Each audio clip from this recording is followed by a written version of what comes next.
Saya bersyukur di tengah isu-isu corona, virus yang itu terdeteksi dari provinsi Wuhan di Cina. Saya ingin mbak-mbak semuanya belajar dari kasus corona. Corona itu virus yang berangkat dari cangkem yang celutak.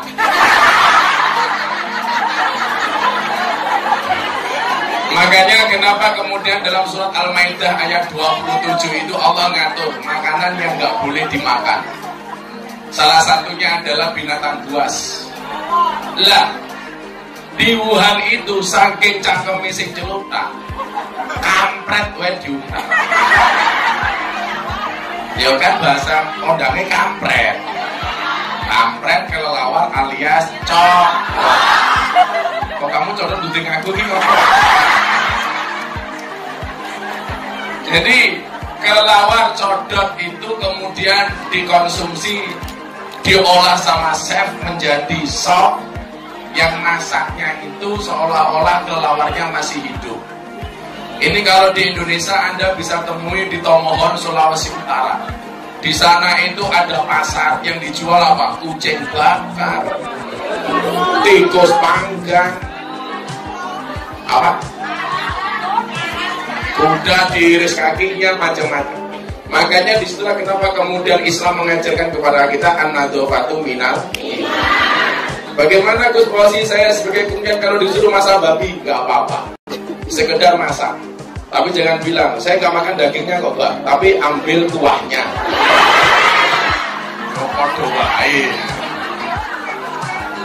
Maka dalam Al-Maidah ayat 27 itu kita diajarkan untuk hidup bersih. Yang hidup bersih saja masih sakit, apalagi yang ngawur. Saya menjadi saksi hidup betapa kemudian Bunda itu super bersih. Itu saja masih diuji oleh Allah, dititipi dengan penyakit. Bunda itu kalau pagi cuma ngejus brokoli, diminum. Kalau mau malam cuma minum sayuran. Makanya nafsunya, ya Allah.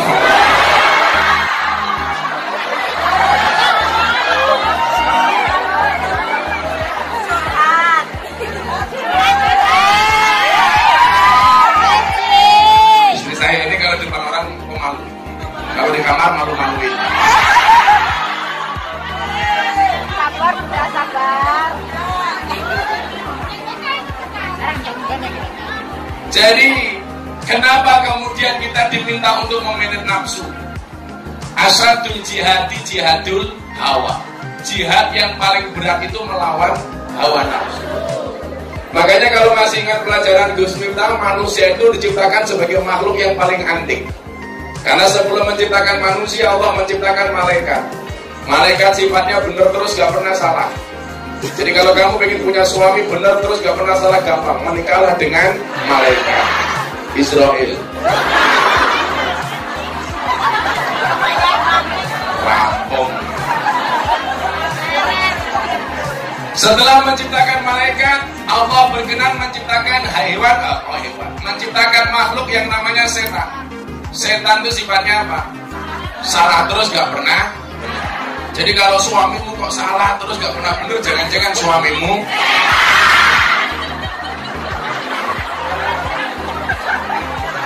ya kan gampang saja. Mau salah terus gak tahu benar. Makanya kalau istri itu di hadapan suami atau suami itu di hadapan istri, gak usah neko-neko, jadilah seperti air putih. Jadilah seperti air putih. Tidak begitu berarti tapi istimewa.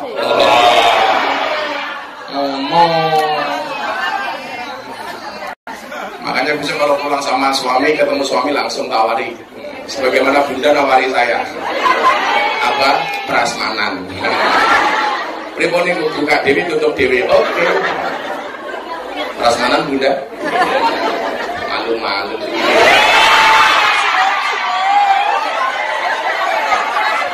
Cie baper.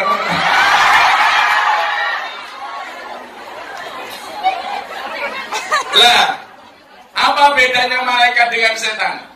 Malaikat itu dikasih iman tapi gak punya nafsu. Sementara setan itu punya nafsu tapi gak punya iman.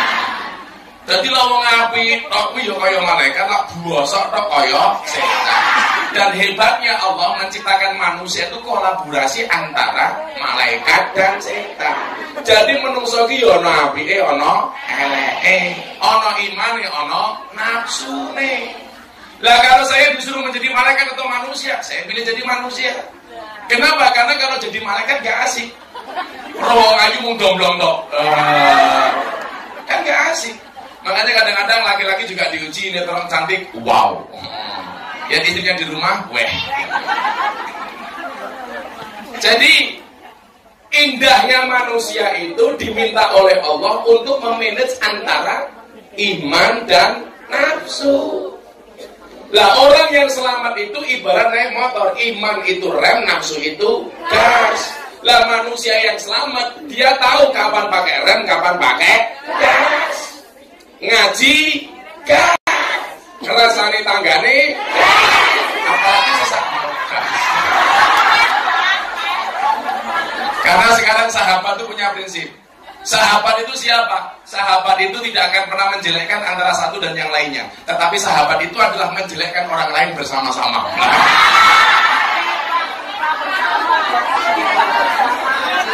Jadi judulnya ghibah bersama. Jadi kalau teman itu adalah seperti daun, kita gampang menemukannya, tetapi sahabat itu seperti berlian, jarang dan sangat berharga. Maka mudah-mudahan kita bersahabat tidak hanya di dunia sampai di akhirat. Amin. Itu soal aku ning surga, orang nulis tak boleh. Telepon malaikat. Malaikat nulis di tasik mampir neraka Gus. Langsung tak jawab bablasno. Nah, karena Bu Nuris panitia pengajian, besok di surga juga panitia surga. Di surga disediakan sama Bu Nuris, saya masuk, begitu saya masuk Bu Nuris keluar lagi. Jadi tahu kapan pakai rem, tahu kapan pakai gas. Begitu besok pulang ketemu suaminya, ngegas apa ngerem?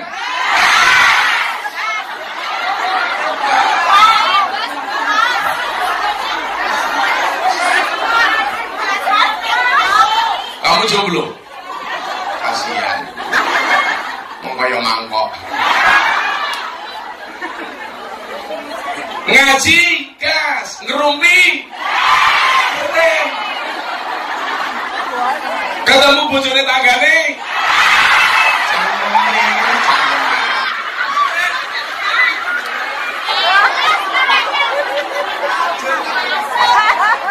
Daging sapi, daging babi. Nah orang yang selamat itu hanya diminta sama Allah tahu kapan ngegas, tahu kapan itu saja kok. Nggak banyak perintah Allah itu. Wes, kowe ngegas, wajine imtisalu awamirillah. Kalau ada perintah Allah kamu gas, kalau ada larangan Allah kamu rem. Jadi manusia itu punya seni, yo ngegas, yo ngerem. Dan yang selamat adalah supaya tidak jatuh dari motor, tahu jalannya lurus, gas, jalannya belok, rem, selamat. Maka kasus di Wuhan munculnya virus corona itu sama dengan SARS yang di Singapura dulu itu. Itu gara-gara cangkem celuntak. Wong kampret kok diuntak. Codot. Kalau kurang ajar toh. Kampret itu jangan diuntak, dibully saja matanya.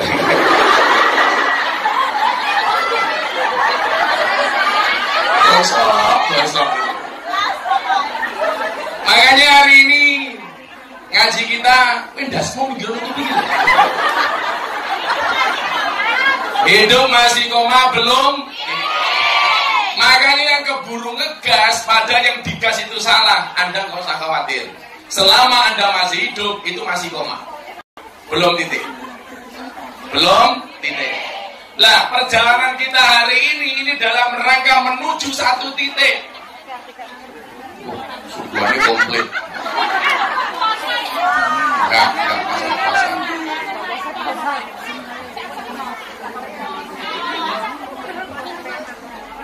Kalau ini bukan kelapa muda, Bun, kelopo. Ambil tuh. Nanti kalau Bunda minum airnya mulai sedikit kereminan. Kalau kabeh. Shallallahu ala Nabi Muhammad. Jadi mbak-mbak yang saya muliakan, kita buka dalam surat Al-Mulk. Apa sih tugas manusia itu? Alladzi khalaqal mauta wal hayata liyabluwakum ayyukum ahsanu amala. Tugas manusia itu disuruh membuat cerita. Dan cerita itu pasti ketika Anda nulis akan ada koma dan titik. Bagaimana kemudian ketika Anda membuat koma itu, setiap koma yang kita buat itu akan ada nilai kebaikan. Makanya kayak saya ditanya sama PSK di Sarkem gitu, Bah, saya malam itu ngelonte, tapi paginya saya pengen sholat subuh, tapi malamnya saya ngelonte lagi. Ini bagaimana, Bah? Saya jawab, teruskan. Daripada mereka ngelonte terus tanpa sholat. Jadi begitu mereka ngelonte, mereka teriak, weh. Begitu berangkat pengajian, wow. Begitu ngelonte meneh, weh. Ngaji lagi, wow. Bagaimana kemudian hidup kita lebih banyak wow-nya daripada weh-nya? Malaikatnya mumet. Malaikatnya mumet dasi cangkem ini. Ya malaikat ini bapakmu.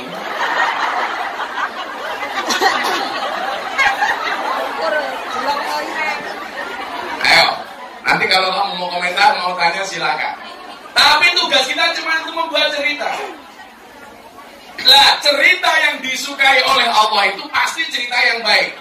Karena Allah mengatakan innallaha yuhibbul muhsinin. Allah itu paling mencintai orang baik.